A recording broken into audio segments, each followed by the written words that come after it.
Bayangin aja kalian datang ke sini jam 4 sore, ngelihat mobil-mobil yang rare, ditemanin sama matahari yang lagi turun. Itu nikmatnya luar biasa. Fake your roadsters, high octane coffee for your high performance day. Going out tonight only makes me realize. Hai Kak, kenalan dulu ya sebelum ini, nanti kita kenalan lagi. Aku Arsi. Oke, aku Dinda Kak. Oke. Lanjut lagi di segmen 2. Kali ini kita kedatangan bintang tamu yang berbeda. Dan pastinya kita bakalan bahas mengenai sesuatu yang berbeda lagi ya. Sebelum itu boleh kita perkenalkan dulu namanya siapa dan dari mana? Oke, halo teman-teman, kenalin nama aku Dinda Natasha Artafiana. Biasa dipanggil Dinda, saya dari Telkom University Purwokerto. Oke. Kalau kakaknya? Halo teman-teman Suara Merdeka, kenalin aku Muhammad Ihsan dari Telkom University Purwokerto juga. Oke, kita sebelumnya aku mau nanya nih. Kan ini berarti mahasiswa ya? Mahasiswa semester berapa ini? Kalau aku semester 4. Semester 4 Ya. loh kan? Oh iya, sama. Semester 4. juga. Oke. Di semester 4 ini pernah dengar gak sih apa itu mental health? Sebenarnya kayaknya mental health-nya lagi Iya, panas-panasnya. lagi ini banget ya. Iya, digaungkan di Di kalangan mahasiswa terutama. betul. Ya. Hampir kayaknya sekarang semua kampus lagi mengangkat isu ini. Iya, lagi ngomongin tentang mental Iya, health. betul. Beberapa waktu lalu juga di kampus baru ada seminar tentang mental health itu. Oke, kalau menurut Mas Iksan nih, mental health itu apa sih? Mungkin kita breakdown ke belakang dulu. Benar. Kalau sekitar beberapa tahun yang lalu mental health tuh mungkin masih tabu di kalangan orang. Kayak kalau mental health tuh orang mikirnya stres atau Gila. Iya, benar-benar. Tapi sekarang malah jadi concern setiap orang. Iya, benar. Kayak wah emang lagi burn out nih, kita memang butuh itu ternyata. Mungkin seiring berkembangnya zaman juga ya Mbak, jadi banyak tekanan di mana-mana gitu. Isu-isu ekonomi juga mulai berdampak ke mahasiswa gitu. Kalau Mas Iksan sendiri kira-kira pernah ngalamin gak sih? Sejauh ini paling belum sampai yang harus ini sih, paling kayak pas banyak tugas, pas banyak kegiatan organisasi itu mungkin Mulai burn out dikit. capek dengan masalah-masalah yang Iya, ada. mungkin pengen sendiri gitu. Kalau dari Mbak Dinda? Oke, kalau menurutku mental health sekarang itu kayak diibaratkan kita stres dikit, mentalnya kena. Oh, iya. Depresi dikit, mentalnya kena. Kita overthinking, pikiran mental health-nya kena. Seperti itu, apalagi kita generasi Gen Z itu kadang disebut generasi strawberry. Iya. Lembek kayak gitu. Padahal kita juga bisa membuktikan bahwa Gen Z itu bisa ada kelebihannya loh, nggak hanya kekurangan aja seperti itu. Tapi Jadi, menurut Mbak Dinda perlu diperhatikan ya sih mental health? kalau menurut saya ya Kak, mental health itu juga perlu diperhatikan dan perlu di manage.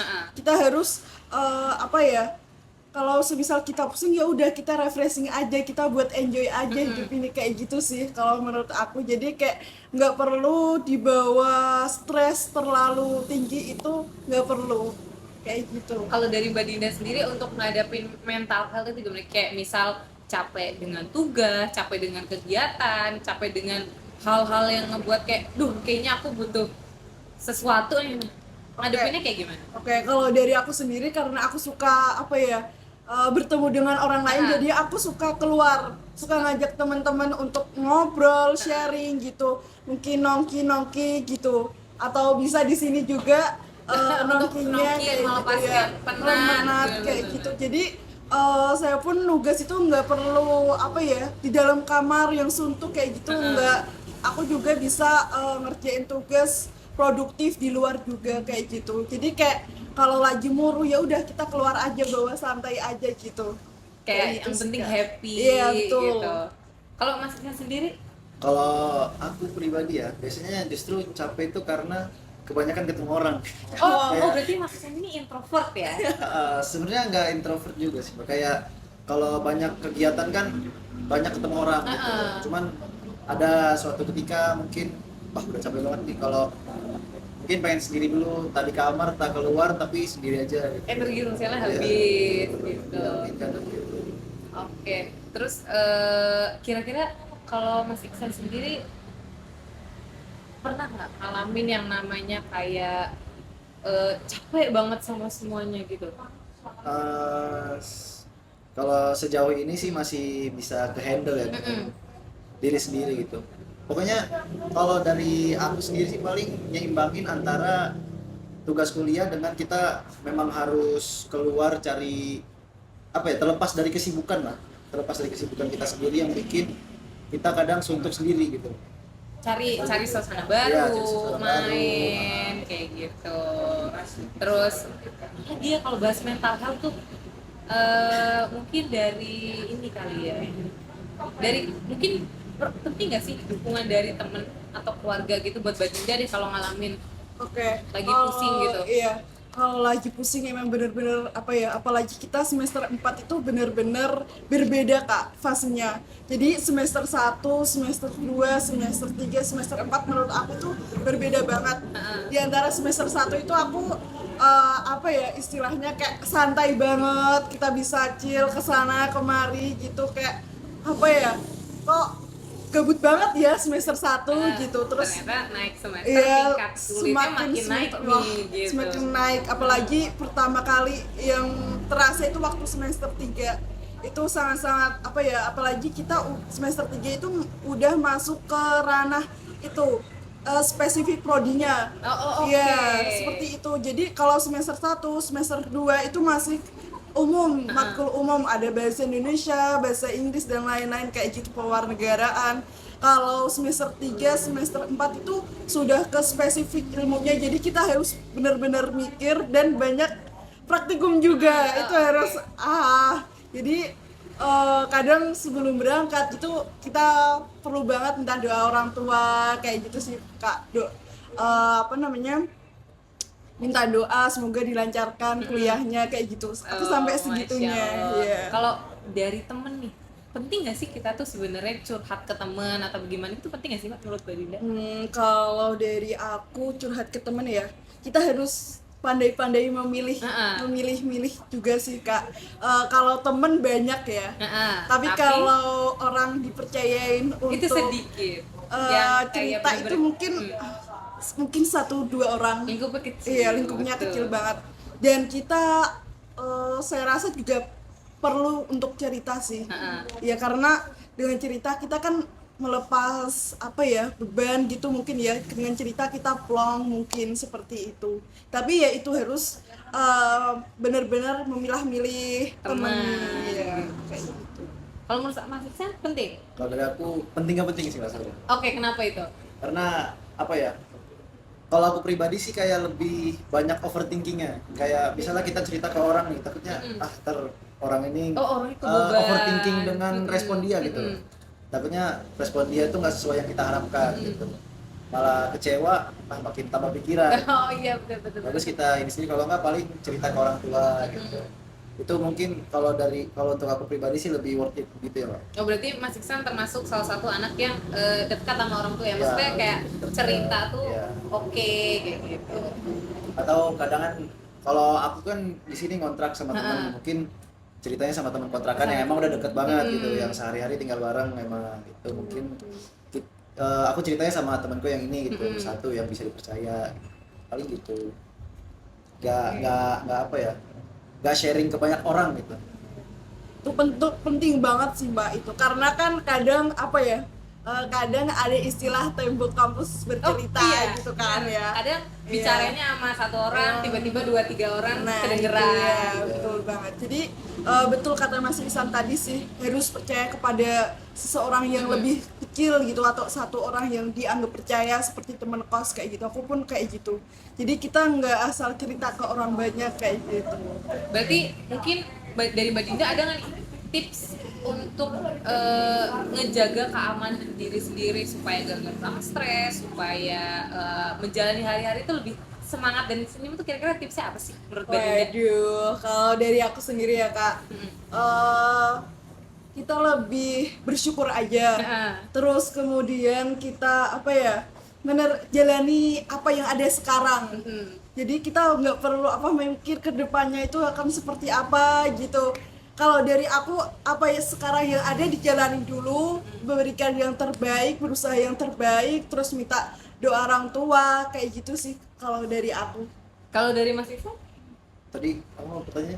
Eh, Untuk mengatasi tipsnya, stres. tipsnya apa kalau Mas? Sebenarnya kan stres itu pasti ada sebabnya ini. Mm-mm.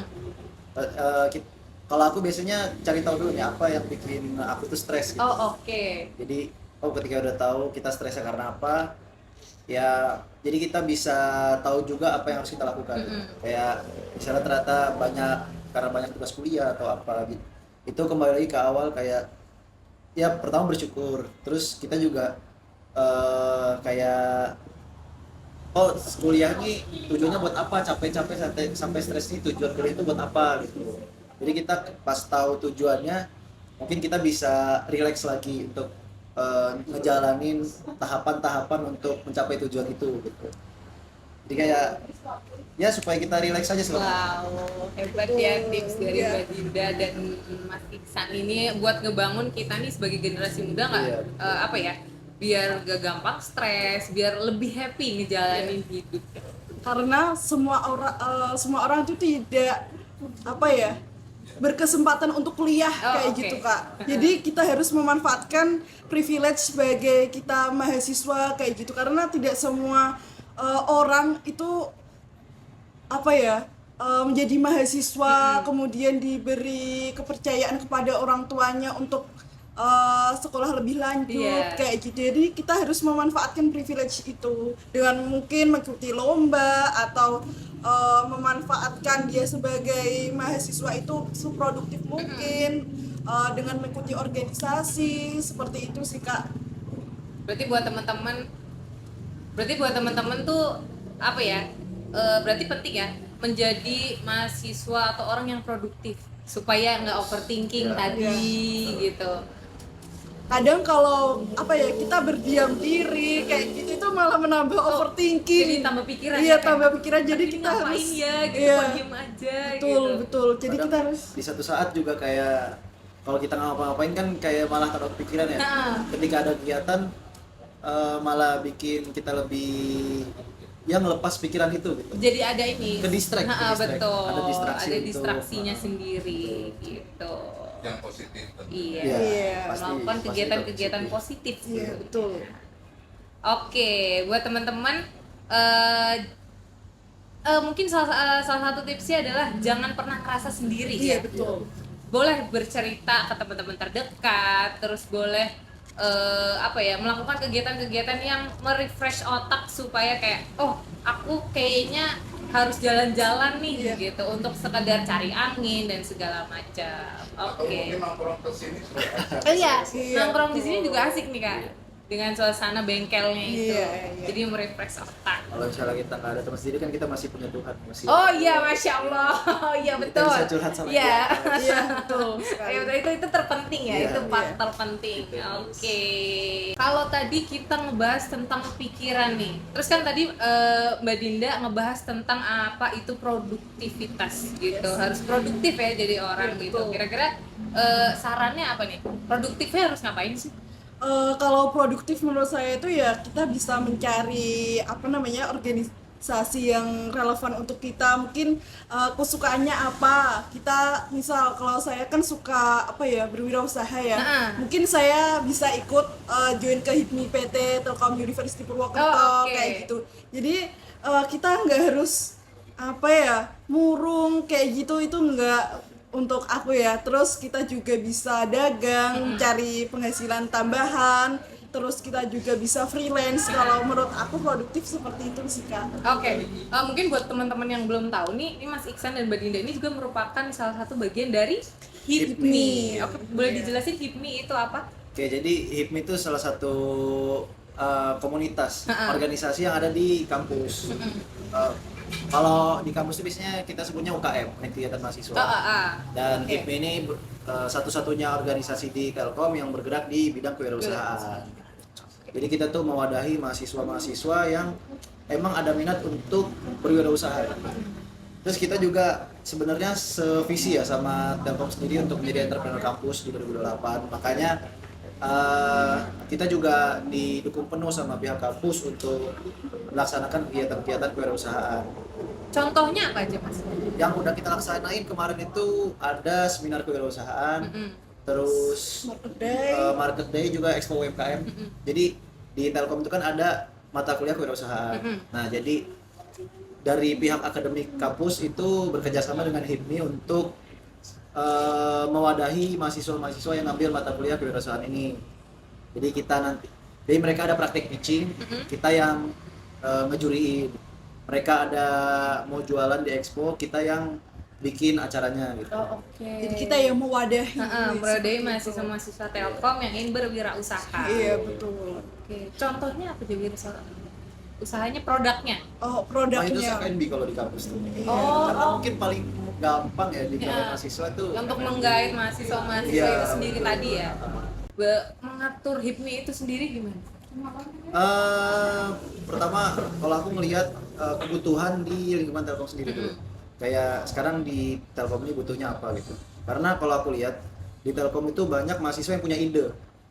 Cuman dia belum ke tahap untuk merealisasikan ide itu. Jadi cuman ide, tapi dia belum merealisasikan. Dan ketika udah direalisasikan, banyak juga yang tiba-tiba stuck gitu. Jadi dia nggak sustain. Berarti dengan adanya HIPMI ini adalah membantu mahasiswa-mahasiswa yang ingin berkreativitas Iya, lebih lagi Iya, di bidang harapan kita ke kewirausahaan. depannya seperti itu. Jadi mereka punya ide, oke kita diskusikan gitu. Nanti kita kasih kayak semacam bootcamp ya. Jadi ada bisnis kelas gitu.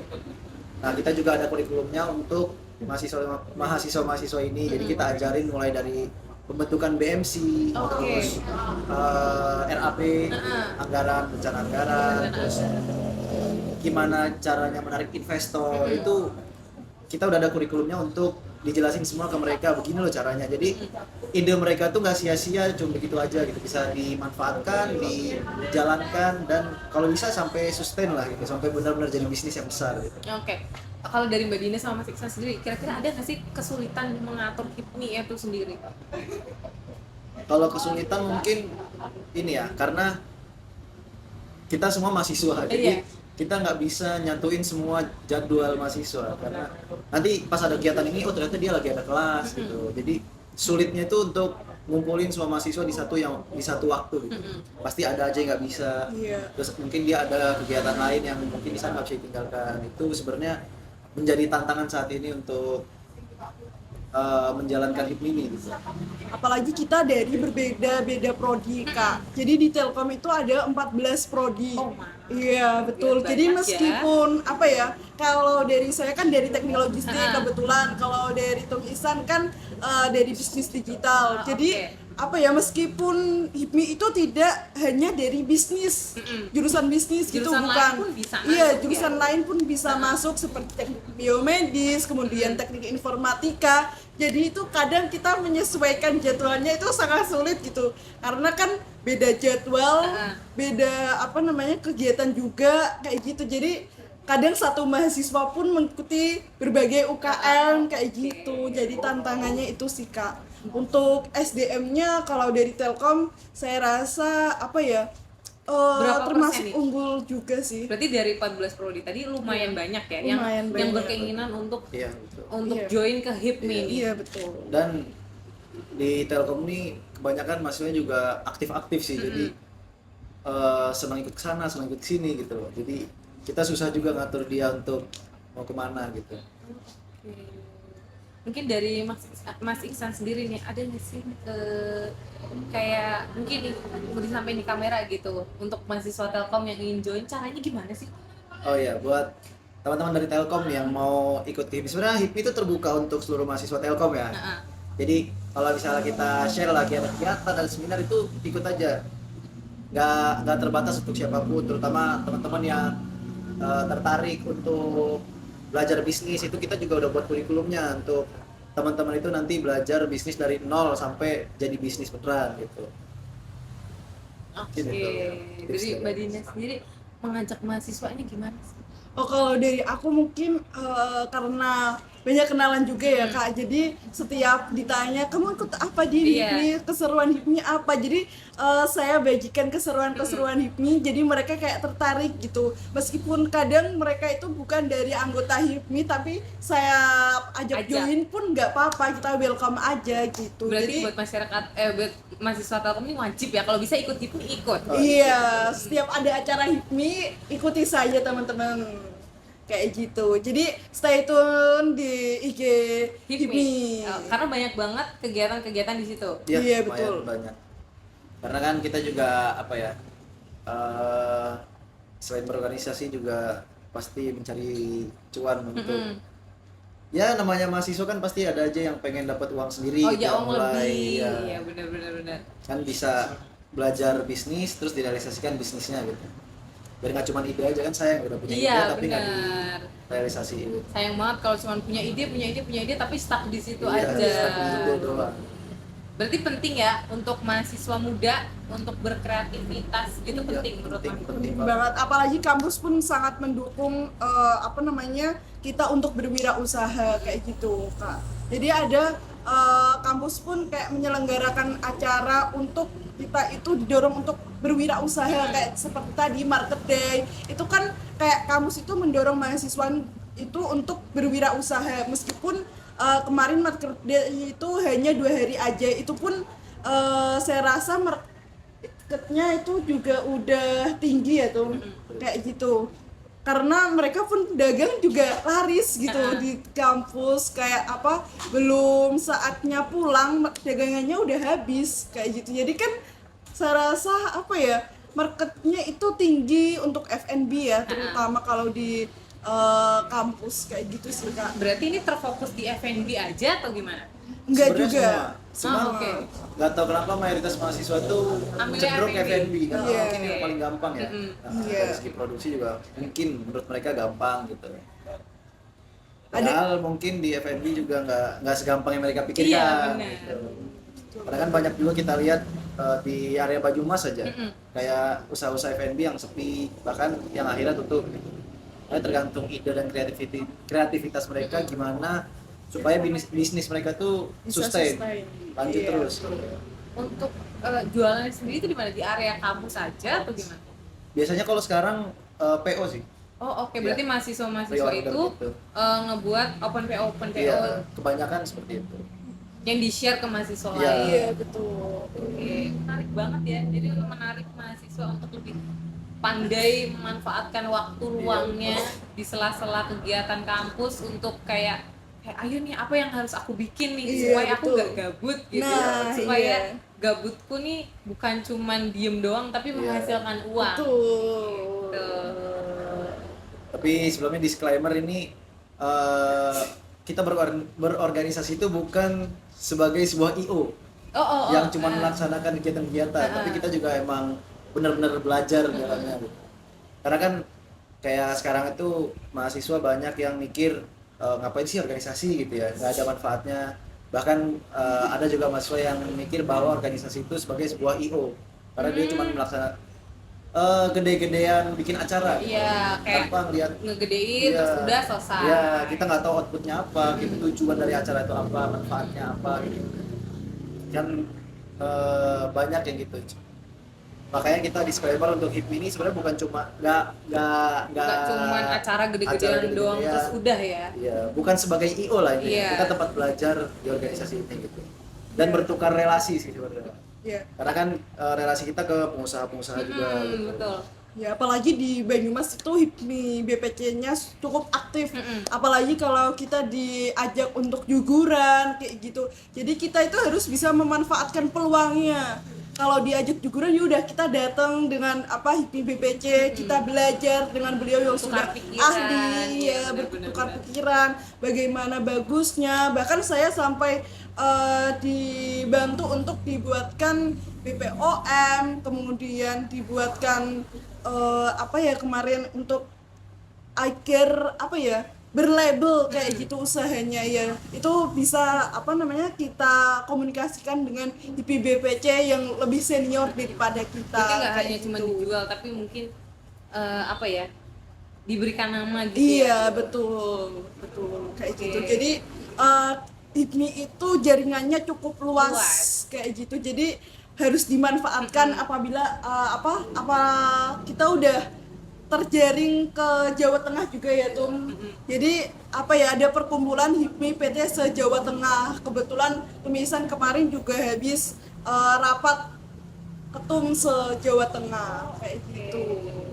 Berarti sebagai pengurus nih seneng banget ya Iya. bisa terjun langsung di organisasi yang Iya. apa ya bermanfaat banget lah untuk Iya. kita mahasiswa nih yang punya waktu luang banyak gitu, keisi dengan hal-hal yang bermanfaat juga tentunya. Ya, sebenarnya pinter-pinter ngelihat peluang. Mm-mm.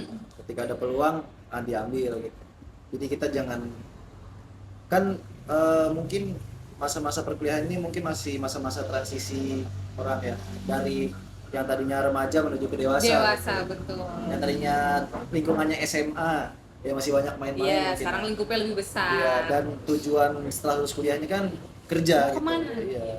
Jadi bukan hanya mengajarkan mahasiswa Iya, untuk betul. berjualan aja, tapi Iya. untuk jangka panjang Iya. gitu. Jadi ketika mereka nanti sudah lulus, mereka bukan cuma terima ijazah doang, tapi Iya, nggak betul. tahu mau ngapain, tapi mereka punya Tahu mau ngapain setelah lulus. iya betul. Nah, mungkin ada yang kerja, ada yang punya usaha sendiri. Membesarkan usaha Iya. itu. Usahanya, iya. Oke, mungkin dari Mas Iksan sendiri sama Mbak Dinda ada harapan nggak nih dari apa tadi? HIPMI. Nah, dari HIPMI sendiri untuk mahasiswa Telkom. Kayak mungkin ayo diajak apa manfaatnya kayak gitu-gitu. Mungkin bisa disampaikan? Mungkin untuk teman-teman di Telkom ya, mungkin yang tertarik untuk bisnis, kita tuh ada loh nih UKM yang mewadahi teman-teman untuk mulai bisnis gitu. Jadi kita mentorin teman-teman, kita cari mentor-mentor yang emang udah berpengalaman, yang udah terjun langsung ke dunia bisnis itu gitu. Dan untuk teman-teman maba nih, kalau ada yang nonton di Suara Merdeka nanti, ini kan mau masuk mahasiswa baru Iya, 2025 ya. Iya, caranya Nah, gimana nih? Nah itu nanti kita pas kalian ospek itu kita ada standnya juga untuk masuk ke HIPMI gitu. Jadi bisa daftar di situ, bisa tanya-tanya di situ nanti. Ya kalau kalian tertarik mungkin bisa nanti bergabung bersama kita untuk ya sama-sama membangun bisnis lah dari awal. Oke, terima kasih Mbak Dinda, terima kasih Mas Terima kasih Iksan juga. sudah meluangkan waktunya untuk bercerita mengenai HIPMI supaya mahasiswa-mahasiswa itu lebih mempunyai tingkat kreativitas yang lebih tinggi. Betul. Oke teman-teman, dari kita tadi udah ngobrolin bengkel, udah ngobrolin kafe, terus habis itu kita ngobrolin mental health, terus habis itu kita ngomongin usaha, sangat bermanfaat sekali ya hari Iya. ini gitu. Oke, buat teman-teman apa namanya? Lupa. Tunggu ya Pak, ulang ya Pak. Saya bingung. Gimana nih? Ntar dulu. Oke, buat teman-teman, sekian episode hari ini. Saksikan terus podcast Suara Merdeka. Bye-bye.